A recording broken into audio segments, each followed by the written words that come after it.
Welcome everyone. This is the Studio Women in Creative Industries panel. I'm super excited to be here. My name is Lauren and I'm moderating this panel with Cassandra. We're here with Julie, Dana, Kristina, and Harjas. Thank you so much for being here. It really means a lot. We have so many interesting questions for you guys and we're excited to pick your brain about all things creative. So to start off, why don't we just go around and have brief introductions about who you are and your specific role in the creative industry. Why don't we start with Dana? Hi. Julie, or whatever order you guys want. Okay, I'll start. First of all, thank you so much for having me. It's such a cool opportunity to be part of this. I am a wedding coordinator and interior designer in Hamilton.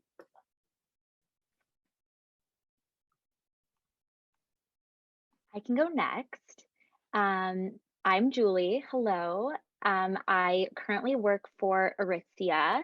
My job title there is a workforce planning analyst. I've been with the company for 3 years. And actually prior to that, I went to McMaster and I got my BCom from DeGrew. So I graduated in 2019 from Mac. So feels like I'm coming home to you all. Thank you guys so much for inviting me, and I'm excited to chat with you all.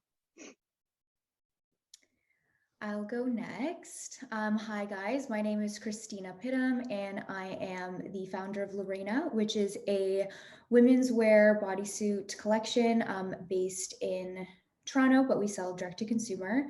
And I'm also the co-host of In Case You Haven't Heard, a podcast, as well as a just creative in general myself as an influencer and content creator.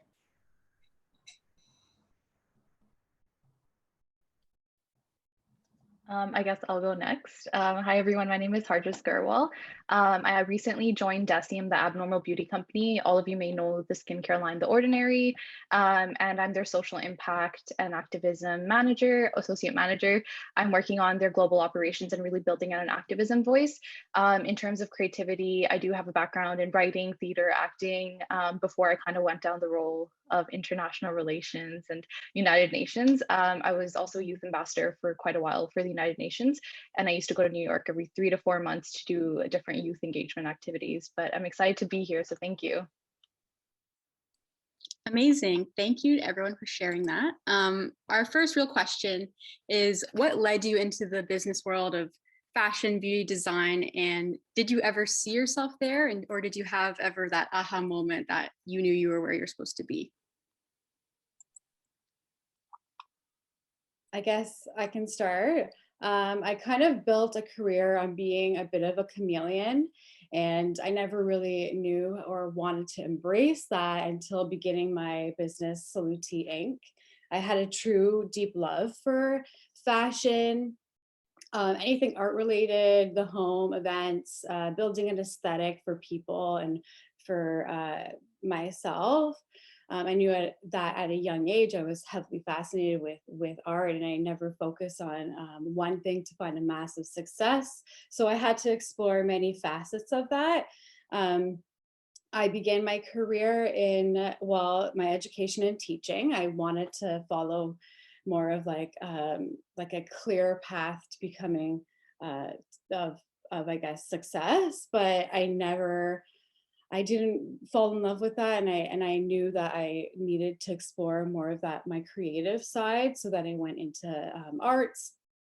I did painting and sculpture, which then led me into fashion, and I worked with a pretty big fashion corporation, and I worked my way up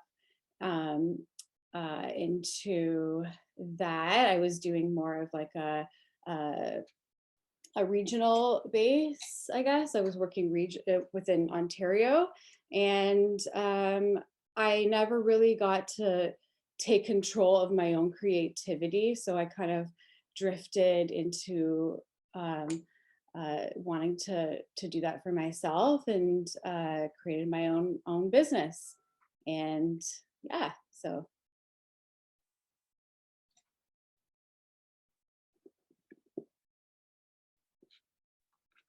I think I can speak similarly to what Dana was saying in terms of like not finding anything right off the bat that really fit my interest.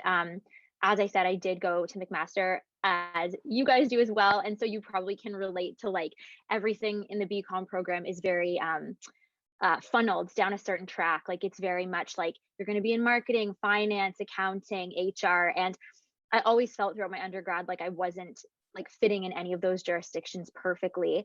And I always loved fashion. I always had such a huge interest from a young age. And so I was just looking for a way to make that fit. And I definitely went through a period of struggle where I was like, I don't know if this is the career path for me because it doesn't feel like what I'm looking for, or I couldn't find where fashion like could become a career for me. I had a really hard time. And then actually I was in my 4th year policy class. Not sure if any of you guys have that course right now or have taken it, but we did a case study and a full lecture on Zara's business model. And then we also touched on Tom Ford and how he rebranded Gucci in the 90s and 2000s, and just like how that was such a pivotal moment for the brand. And so from discussing that in the class, I literally felt the aha moment. I was like, oh my God, I feel like we're talking about something that I find interesting and something that I can take and like use my passion towards and like divulge into that. So that was my aha moment. And yeah, I hope that happens for you guys if you guys have that lecture at any point in time. But yeah. So I will go next. Similar to Julie and Dana, I always had a passion for the fashion space. I would say, I know it's so cheesy to say, but it honestly, it's like when you love something and from a young age, you've always felt like kind of inclined to it and drawn to it. I feel like it is definitely, that means something.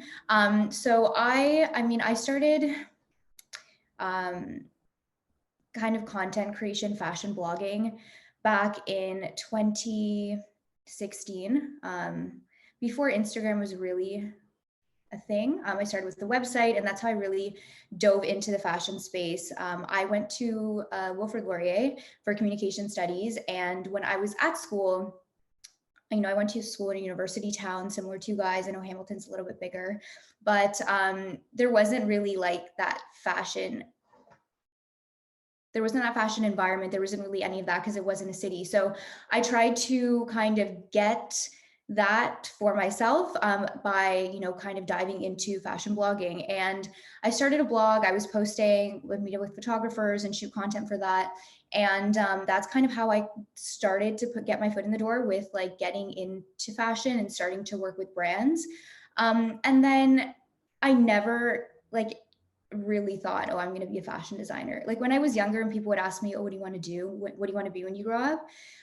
I always knew I wanted to do something in fashion, but I never thought fashion designer. So in 3rd year, when I enrolled in an entrepreneurship course at Laurier, the whole concept of the course, it was the first time they'd done it, and it was to apply with a business idea.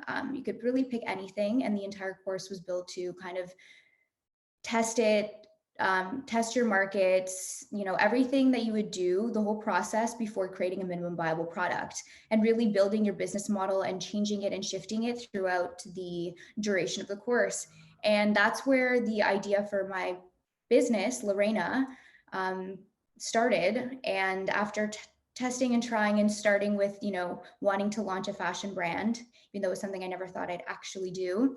And then throughout the course, kind of honing in on a more niche market, which in the end ended up being bodysuits. That is, that's kind of what got me to launch the business or start the business. And after graduating school, in April, I waited until November, and in November of that year is when I decided to really try and take the business that was proven to work. People wanted these bodysuits. There was definitely a space in the market for it, to take that and to try and develop the product, not having a background at all in fashion or design.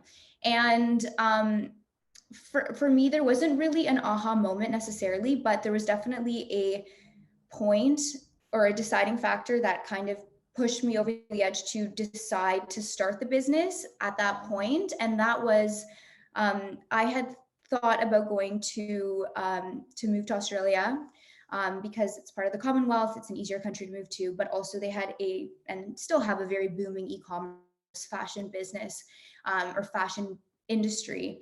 And I wanted to, work for, I wanted to intern at like IMGA, or I really admired the founder there and like the way that she brought her brand to market like that. And I just thought it was brilliant with influencer marketing and all of that. And I wanted to kind of work there and learn. And when I was like talking to some of my friends about this, they're like, okay, you really want to do this business, Reyna, but you also want to go move to, Australia in like February the following year. The reality is like, it's not realistic. You're not going to be able to work on it while you're there. So in November, I'd made the decision to not embark on that journey of, potentially moving overseas and dive into my business. And I ended up launching it a year later.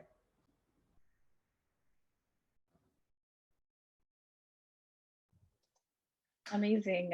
Honestly, all you guys are super cool. I love hearing about your stories and kind of how your passions have led you to your careers currently.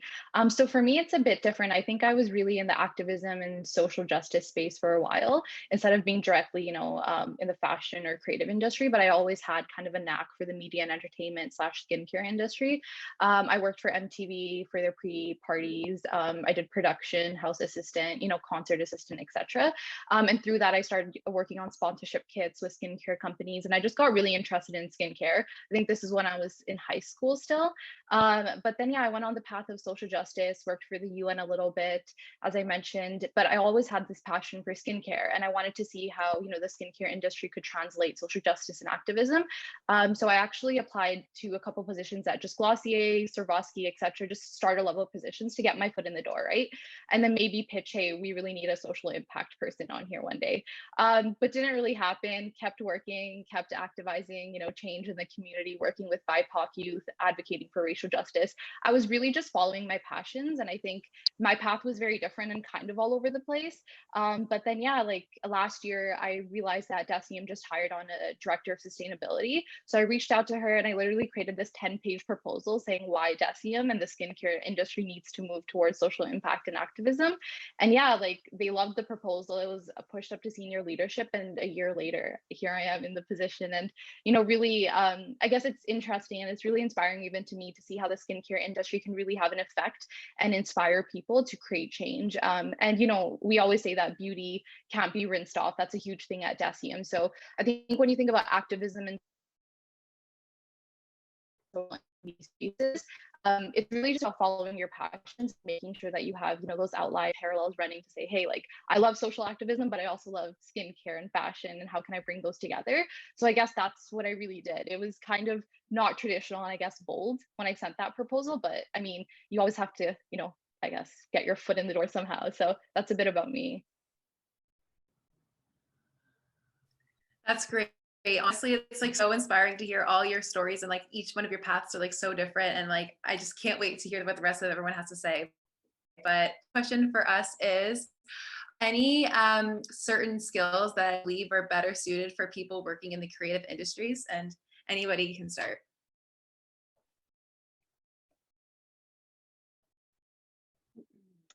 I think something that stands out to me for this industry in specific is resourcefulness, because I just feel like there's no, as we've spoken to like in our responses already, I feel like there's no direct path necessarily like into one of these roles. And even when you have the role, like I don't feel like it's set out for you exactly, okay, this is exactly what your job description is and what we want you to do. It's very much like what you make it. And, like I can relate it back to being in school. It's like, maybe if you want to be an accountant, you're going to take accounting courses, you're going to go get your CPA or get whatever certifications you want. You're going to apply to an accounting firm, and you're probably going to be an accountant. But I don't find that's the case in this industry as often. Like there are jobs out there that you probably don't even know exist. So I think by using your resourcefulness and like reaching out to people, making connections, like if there's a niche part of the industry that you find interesting, like dig around and see what exists in that space, and leverage what you know and what you would like to learn. Like just be curious. I think that's that would be a huge asset.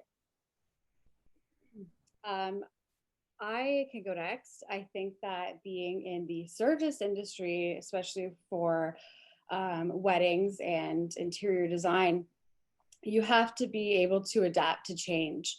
And I really feel that even like being ahead of the trends, because I get clients all the time that come to me and they show me images of weddings or interiors that I've done like 2 years ago, and I'm already over those trends, and I want to kind of bring in new trends and show them how to, incorporate those like, or recycle those trends, but maybe making it their own. So I definitely think that adapting to those new changes and showing clients that it is okay to like push the boundaries and to explore other aspects of design, to create their own whatever's gonna feel right for their home. So yeah, definitely adapting to change. Yeah, there really is no blueprint in the creative space, like to Joey's point. And then it's really interesting, and I think also really like awesome in a way as well that there isn't that, because you can really make things out of things that never existed before. So I also think that adaptability and resilience are two, I would say, skills or kind of character traits that I think are super important for people in the creative industry. Because there is less of a structure in the creative space, there is more room for innovation and trying new things and experimenting with new ideas. So if you have this like open mind and are kind of down to like go with the flow, or to, there's always something that will change last minute or happen. Like I think it kind of goes across any sort of creative job. Last minute things pop up and you just have to like pivot and change and like be able to kind of go with that flow. So yeah, those are kind of the two that I would say also.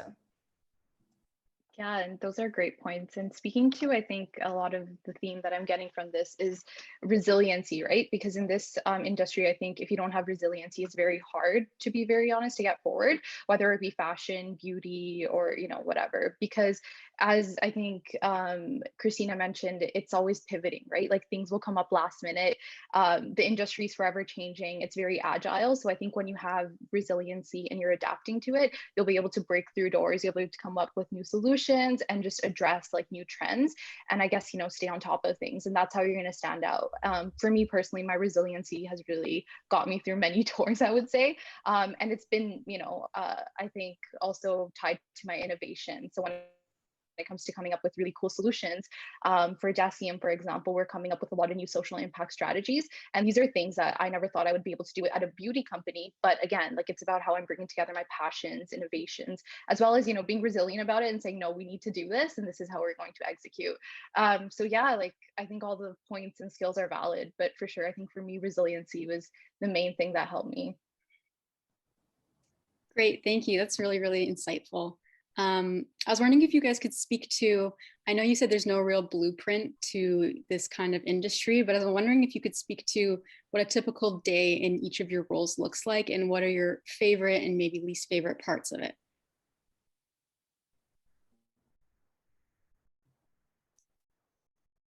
I think for me at least, I always have to have a morning routine and a structure. And then for the rest of the day, my day changes daily. Every day looks different than the next. I believe that having that morning structure, it'll help you kind of build upon like what your schedule is going to look like for the day. And it's that being said, like I'm at job sites or sourcing fabrics, or I'm at like just sourcing furniture for clients. But then there's things that come up, like the contractor isn't able to come in that day to install tiles or whatever it may happen. And you just have to be able to pivot and restructure your schedule, and those roadblocks may come up, and it's a little bit frustrating because it's kind of it's out of your hands and you have to kind of roll with the punches. So every day looks very different from the next for me, at least for me. Yeah. I love that you said that about morning routines, because I didn't even think about that when she asked the question originally. But mine is like my ritual, and I do agree, like it totally sets the tone for your day. Like I need my like first hour and a bit to just like do all of my things, to like write in my journal, to, you know, navigate through my calendar for the day or my to-do list, you know, read if I can, work out, whatever. So I think that is a really great point. And I think it adds a lot of structure, especially, you know, the past year, we've all had to create our own sort of routine, especially with work, if we were used to going into the office or this or that. And if you don't like create your own structure and ritual, then you kind of feel lost because you're in the same place every single day, you know, sitting at the same desk or kitchen table, you're eating, sleeping, like all in the same vicinity essentially. So I think being able to kind of, yeah, have that structure that you create for yourself is super important. In terms of what I guess my day in the life looks like, it really depends. With Reyna, when we are developing product, and obviously before the whole lockdown situation, there was a lot of just driving back and forth, going between my seamstress and my pattern maker and fabric stores and all of that.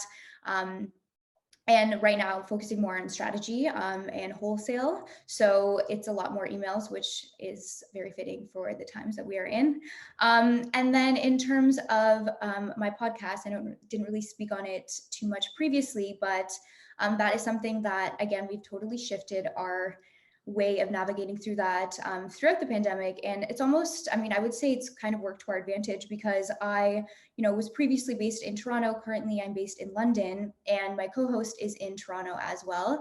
And we would beforehand always try and schedule interviews to meet up with our guests in person to interview them. But obviously, because of everything that has gone on, virtual Zoom interviews have been, you know, the thing that everyone's doing. And that's also just given us a lot more accessibility to being in contact with people who we would have never thought, or would have probably never given us the time of day to interview them, because they're in a different city or a different time zone or whatnot. So it's definitely been a shift, but I think it's been one that has really benefited us in terms of giving us access to more people. And in terms of my schedule for that, it really is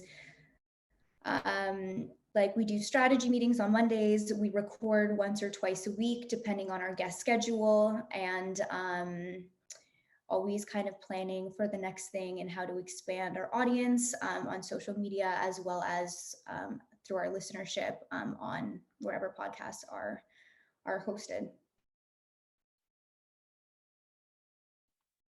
I think I can relate as well in a way about the morning routine situation. I think mine looks a little bit more standardized every day, but the first thing I do every morning is I review sales performance. So essentially, the function of my job is to forecast the Aritzia stores sales plans for like the week, then broken down to the month, the hour, like everything is very micro. And then I would allocate labor to the store contingent on what that's going to look like for the upcoming week. But then that said, we also always have like the post-mortem where we look at like yesterday versus like last year, or if we have comparable data. So that's every single morning is reviewing that.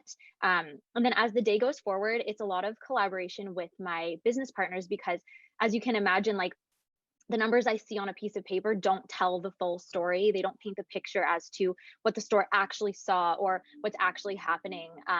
The data is just one piece of the whole puzzle. So I would be in contact with my business partners very heavily to say, you know, if this like Eaton Center is trending down 100% for the week, that's atypical. So I might dig around and see and get some color added to that as to the why that's happening. So from there, we kind of take the data and the observation that we receive, and we work that into how we plan for the stores with the logic. So COVID, as you can assume, has been like a very interesting time for forecasting for stores, because the historical data that we have on hand is just completely irrelevant at this point. So we're kind of starting from scratch, and that has made every day very interesting and a little bit different than the norm, to say the least.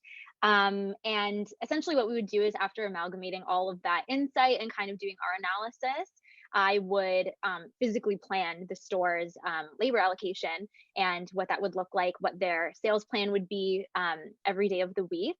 And then I'd take the time after to educate my business partners on why we're doing certain things. And everything is so nuanced. Like, there's really not a cookie cutter number of hours a store should get, or number of people, or amount of money that they should make. Like, it's very nuanced. Every store you go to, every region. And yeah, like, there's Aritzia stores all over Canada and the US now. I actually have stores in Texas that I represent.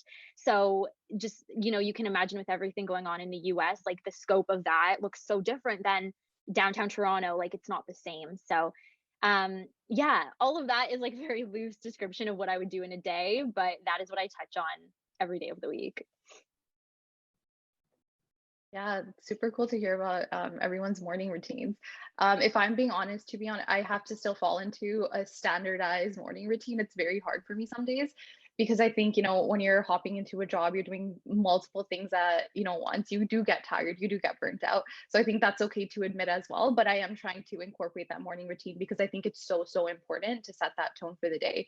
But honestly, my weeks look very diverse right now, because on any day I'm talking to people from the UK office, New York, Hong Kong, Paris. Like, it's so different.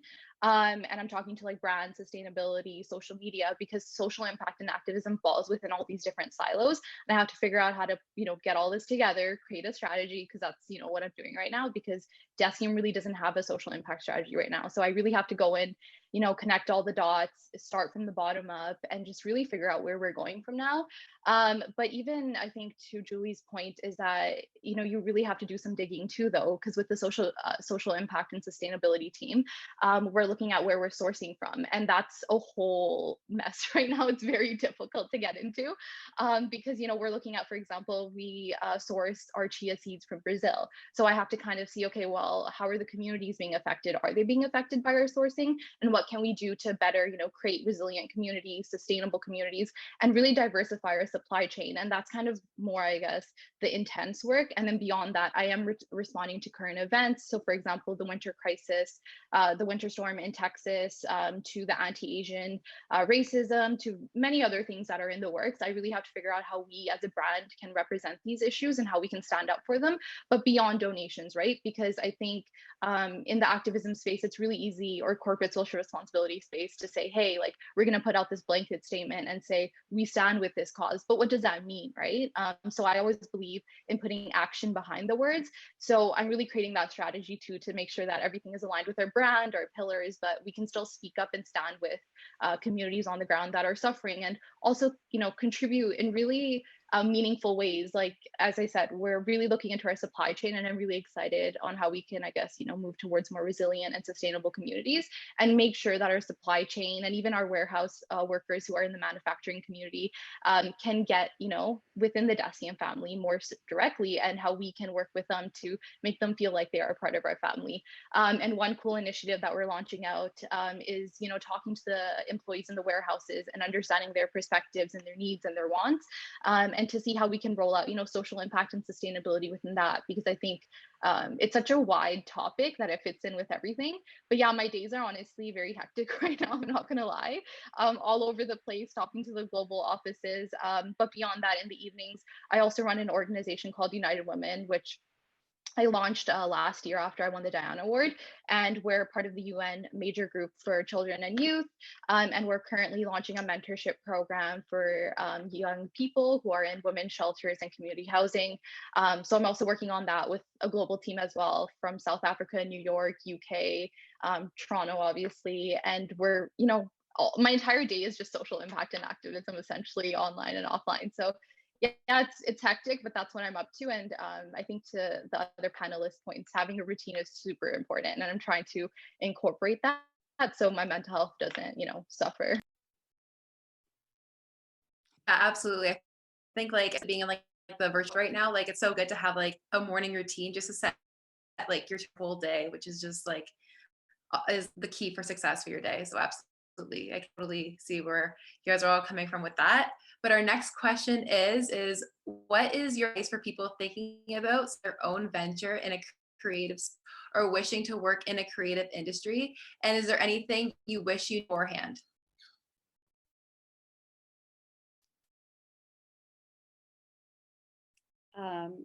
I can start. I think that for myself, starting my own business in the creative space is that you have to be prepared to work hard. You don't have, like, at least I don't have a day off, or I can't call in sick. I can't pass my work off to someone else. I wear all of the hats. So I knew going in that it was going to be that way. But once in the beginning, you have like one or two clients, three, four, and then now you're, it's a lot of work. So you have to be able to uh, be super organized. I also think that communication up front with a client is key, because customers may take advantage of your services if you're not upfront with your business structure. Also, I'd say that, like, don't be afraid of competition. In the beginning, I was fixated on my competitors, and I kept wanting to gain more clients to prove to myself that I can do it all. But I, like, you will experience burnout if you push too hard. And I'm currently going through that right now. Like, once the pandemic hit, all of my weddings had been postponed and all of my homes kind of came to a halt, and I had to, like, pivot somehow. So I started sewing and making masks and pillows and bibs and whatever. But now all of, like, my weddings are starting up again, and homes are starting up again. So I'm feeling like I need to take on every job, but then recognizing that you will burn out. And I said it last week to my husband, like, I think I'm taking on too much. So just knowing that you can just have, knowing that you need to be able to, like, have a work-life balance for sure.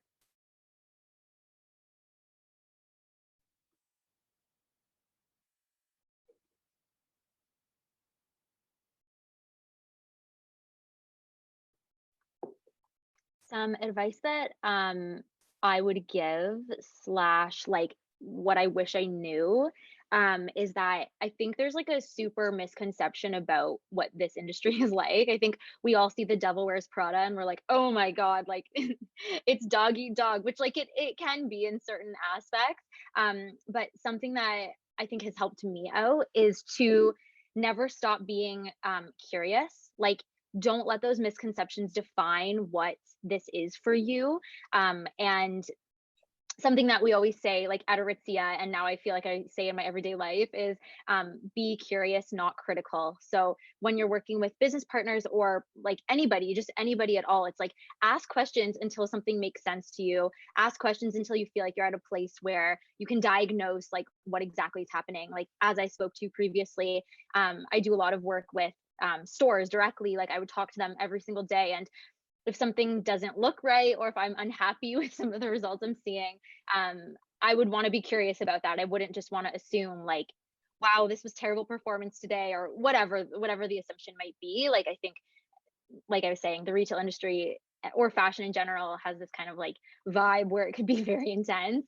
But yeah, always be curious. There's never enough that you can know about something to really allow you to make an educated decision or strategy going forward. As a small business owner, I would like to kind of go back to adaptability, adaptability as well as resourcefulness, I would say, because when you're starting a business, in the creative or in this fashion space specifically, I personally didn't have experience, as I mentioned, in starting a brand. I didn't really know where to start. The only thing I knew about business in the traditional sense, I guess you could say, was from this one course that I took. So there's a lot of like figuring out that I had to do. And I think some advice that someone actually told me when I was getting into like diving into this seriously was that you don't really dip your toes. You can't like just dip your toes into something like this. Like you have to go full force. And, you know, I think everyone kind of has a different approach to this depending on their situation. Of course, you know, if you're starting a new venture, but you also have a full-time job and you're balancing the two, then it is important to like, you know, maybe keep the full-time job for stability until you're really ready and you see that this venture could go somewhere. But a business will always take, you know, twice as long as you probably think it's going to take and be twice as hard. So being super, you know, I guess going back to resilience again, and not giving up is like a very important factor. And then going back to the adaptability component, I would say that I had to learn how to do so many different things in my experience, and like constantly like figuring new things out, I think is what I would attribute to, you know, my success in the end, or not in the end, but up to this point that I've had in building my brand. Of course, if I had, you know, a more traditional like education behind it in like certain areas of business, yes, it would be a lot easier. But because I was always keen to adapt and to change and like to pivot whenever I needed to, I think I was able to overcome those challenges. I'll go next. That was really inspiring, even for me. So thank you for sharing that. I think I agree with honestly everything my co-panelists have said, but in particular for me, what stands out is being curious and being open. And I think that's what Julie touched upon too. Even Kristina, it's really about being adaptable, because in the workplace, or even if you're creating your own business or venture, I actually had a startup before United Women called Contour Me, which was based on basically think about the Uber for makeup and beauty services. But you know, I had to shelve it for multiple reasons. But again, I was resilient and I was like, you know what, I'm going to keep going, keep seeing what I can do. So came United Women, and so came this position at Deciem. So, but I was always curious, I was open, and I was always willing to adapt and pivot just by, you know, something that may have seemed like a failure, like Contour Me. I was like, it's okay, I can keep going, right? And I think Julie mentioned a pretty funny point about people looking into the fashion and beauty industry and thinking, oh my God, it's like Devil Wears Prada. I was actually speaking to someone at Refinery 29 the other day, because, you know, I like writing and we were just speaking about writing and journalism. And she was saying how there's a joke amongst the senior leadership that often it's the younger interns or the associates that come in dressing like, you know, this is Paris Fashion Week, and they're super closed off and they're anxious and they're nervous. And, you know, in reality, it's not like that. Everyone is super kind. Obviously, you're going to have exceptions, but I think just being open and understanding that there are kind people in this industry, they will open up, you know, with open arms and be able to talk to you, answer your questions, and just honestly, overall, really, really kind people. So I think you just have to take the step, ask the question, you know, get yourself out there, put yourself out there. And I think, yeah, so just don't be afraid of asking questions and always be curious and adapt to different situations. Because I think in this industry, like we all keep mentioning, things are constantly changing. So you have to be, you know, changing your skill sets. You have to be adapting to new skill sets and stuff like that. But yeah, it's not all what it seems. Like in the movies, people are very nice and open. So just keep asking questions. Amazing. Thank you. I love that although you all have your unique perspectives, you seem to be echoing each other in the same themes that are reoccurring. So that's really cool. At this time, we'd like to open up questions to the audience. If anyone has any questions for our panelists, now would be the time to raise your hand or put it in the chat.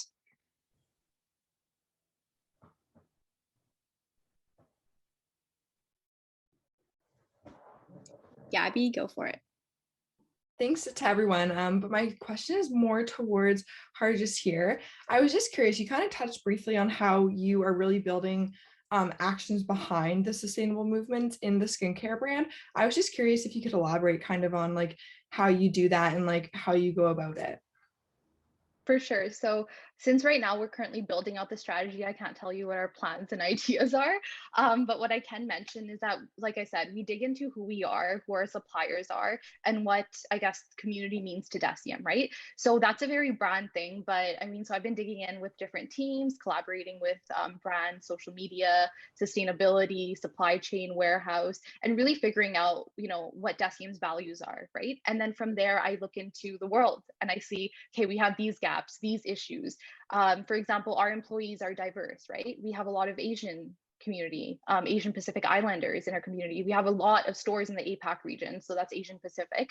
And so we have to say, okay, there's anti-Asian racism happening right now. How do we stand with it? And how do we stand up against it, right? In terms of just going beyond releasing a blanket statement. So it's a very open-ended answer, I'm sorry, but I can't really provide the details of our strategy right now. But I'm sure like if you follow Deciem, follow me on LinkedIn, you'll be able to see what we're going to be rolling out in 2021 and 2022 soon.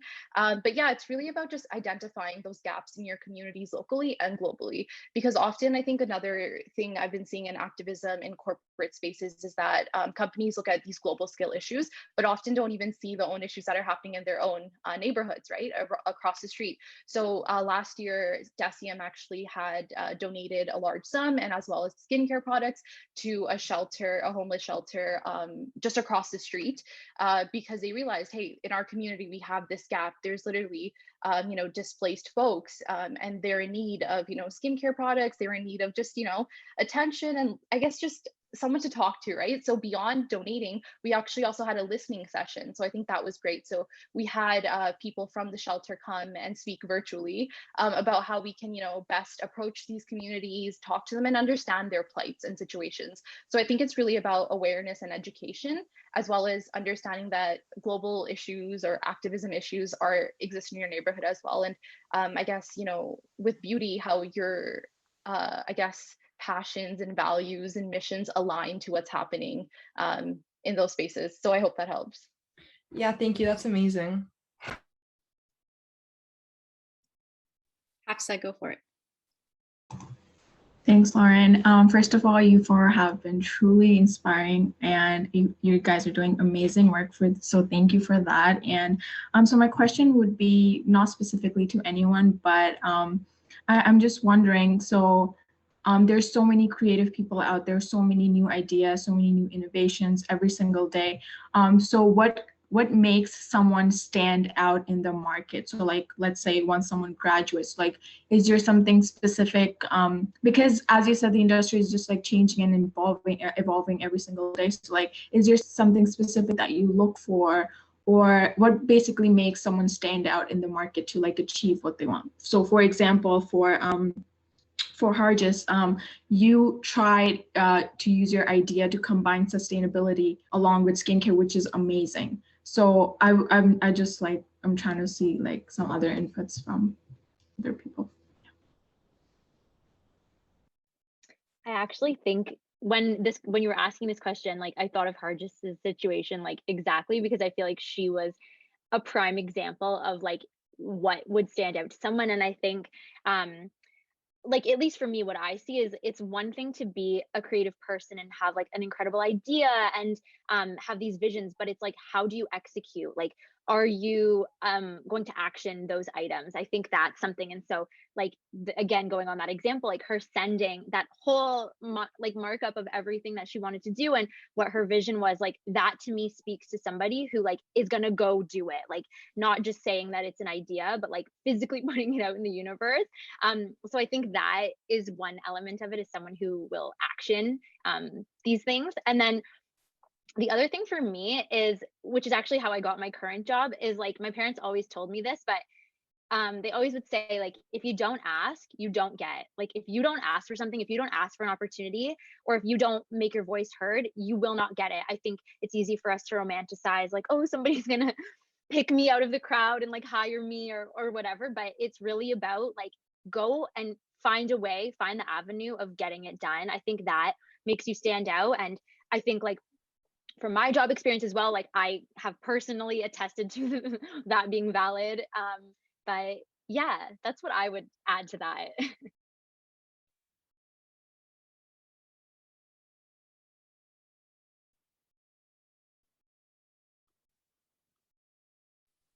no one else has anything to add, Sarah, you can ask your question. Thank you, Lauren. So first of all, amazing job to all panelists. Like I'm learning a lot from you guys. My question is for Harjas specifically.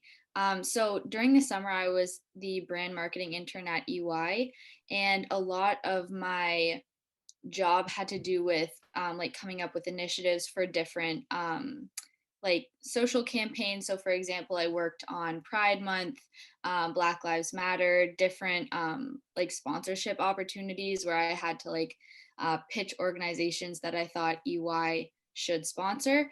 And something that I found challenging was that I was coming with a lot of like great ideas, or well, I thought were great ideas, but it was kind of hard to, I guess, like move them up the ladder and see change like at the top. So I was just wondering, and I knew, like, I know I was an intern, so I know I'm not gonna make any sort of like big change there, but I was just wondering if you had any advice for like, I guess maybe like making your voice be heard when you're just starting out at like a lower level position. So thank you for that question. First of all, I don't believe that any position is a lower level position. Everyone has a role to play, and that's what moves the organization forward, right? So I think I could go back to my time when I was working at Plan International Canada, which is a large international organization. I was there as a summer associate, so that's a summer internship. And I had a couple ideas because I saw that in our workshops, there was a lot of gaps, right? So for example, there wasn't a workshop on women in civic leadership, so how to get involved in the political realm or international affairs. And as someone who had to literally fight her way up to get heard at the UN and eventually speaking there, I realized that I wanted to, help other young girls to learn how to, like you keep saying, like find your voice and really realize how to make yourself known. So what I did, instead of speaking to what Julie said, I created an action plan. Again, this is the theme that follows throughout my career. I think I created an action plan. I literally created this like, I think it was, 5 to 10 pages again. It was a PowerPoint as to saying why we need the civic leadership workshop, what the gaps are in our current programming, and what benefits this will have. And I actually went out of my way to talk to some youth in our programming as well, and I got some quotes from them. And I literally just emailed it straight to one of I think it was the CCO, who's now my mentor. She's actually the vice president of Hill and Knowlton Strategies now. She moved on from Plan, but I sent it to her, and everyone at the time was like, isn't that a bit too bold? Like, that's a bit, why are you sending it to the CCO? I was like, well, this is a plan I have. My people leader, unfortunately, at the time said it wasn't, top priority. So, I took the other way. Like, I was like, you know what? The CCO made it clear that she's available to talk to, and she's there. So if leaders are saying this, actually take them up on it. They're not saying it because, for the purpose of it. They're actually saying it because they probably want to open some time up in their schedules, or they're open, to emails. So yeah, I heard her say that, and I think a workshop or panel that she ran to the entire company. And I was like, you know what, if she said it, I'm going to hold her to it. So I sent her the email, and we had a conversation. She liked the PowerPoint. And then from there, she pitched it to the youth leader, the youth team lead of the youth team. And yeah, the workshop got approved. And right now it's being distributed across Canada. So it's really about knowing that your perspectives and I guess your voice matters, but you also have to actionize it, right? Because I think if you're just pitching ideas and sending like maybe a 1-page proposal saying the who, what, where, when, how, that's not really enough. I think you also have to say, okay, well, this is a gap and we really need to address this, and this is how we're going to do it, and this is what change it's going to bring about. So that's kind of what I did in any platform. And even when I was at the UN, I always talk about this because it was really life-changing for me. Going there every 3 months was honestly a privilege. And I remember that the very first time I went, I was just another youth delegate. No one really wanted to listen to me or hear me talk. But what I did again was I made intervention, essentially, that's what they're called at the UN. I literally turned on my mic and I put my hand up and I was like, okay, I have something to say, even though there was no youth intervention scheduled, right? So it's just making yourself known and your voice known, and people will recognize you and they'll respect you for it. So I guess that's my advice.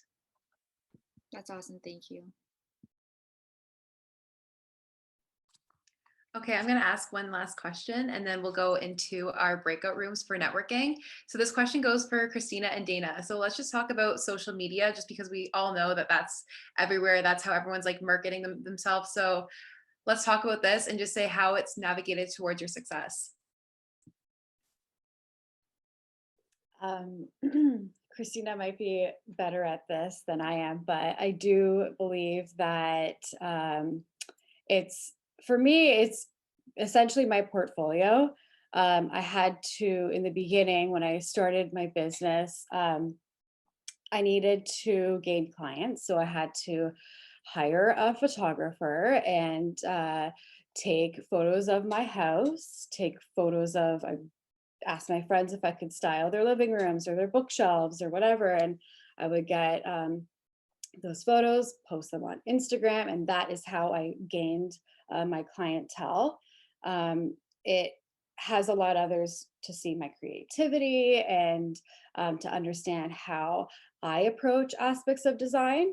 I also learned like a couple years into my business that like Instagram is a necessary tool for my business, and it's where I seek a lot of inspiration and where I connect with other businesses that we could kind of bounce ideas off each other and yeah, like I think Instagram is really crucial for starting a business, especially in the creative space. It's definitely helped me to find success. So social media is something that people didn't have before, business owners didn't have before. So it really gives us accessibility.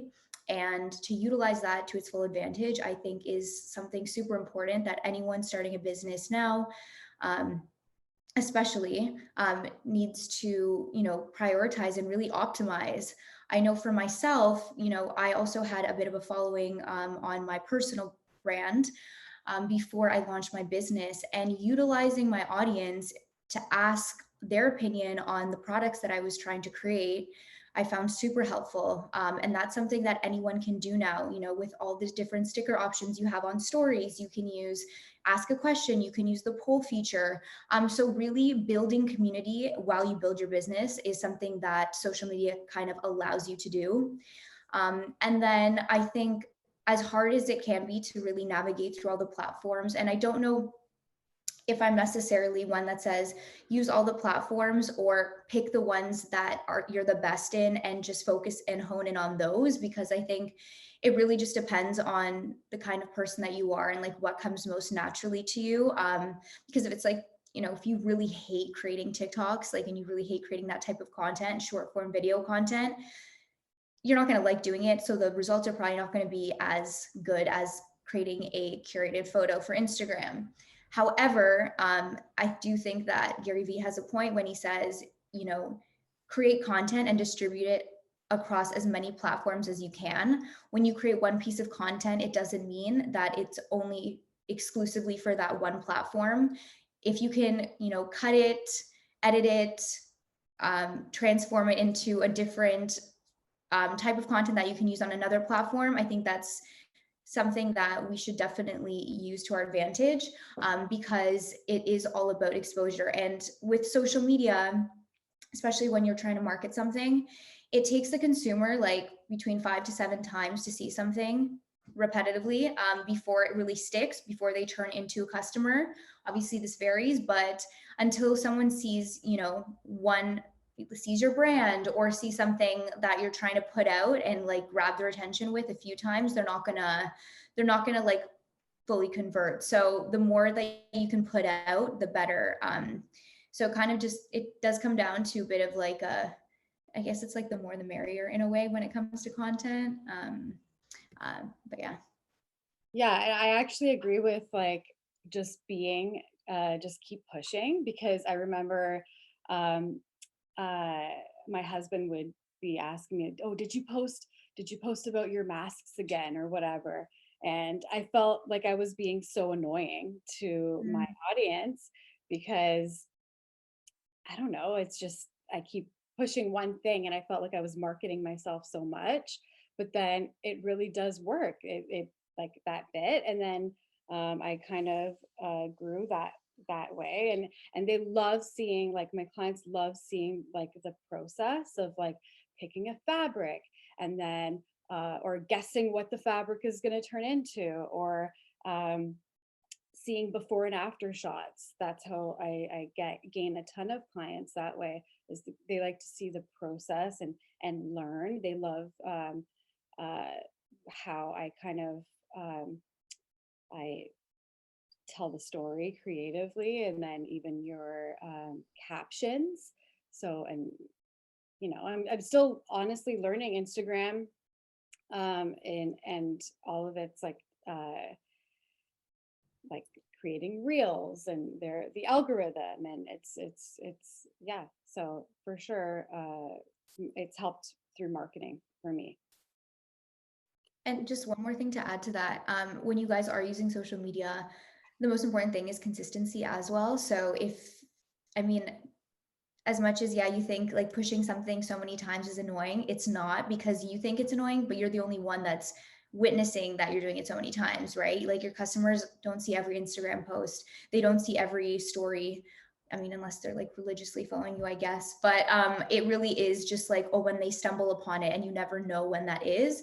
But then also creating like a very consistent posting schedule. If you post at the same time, every day, your customers are starting to learn to expect something from you, and that helps them kind of build trust towards your brand. And then eventually when you try to push something that you're selling, they're probably more likely to kind of buy into it, because they have that trust built with you.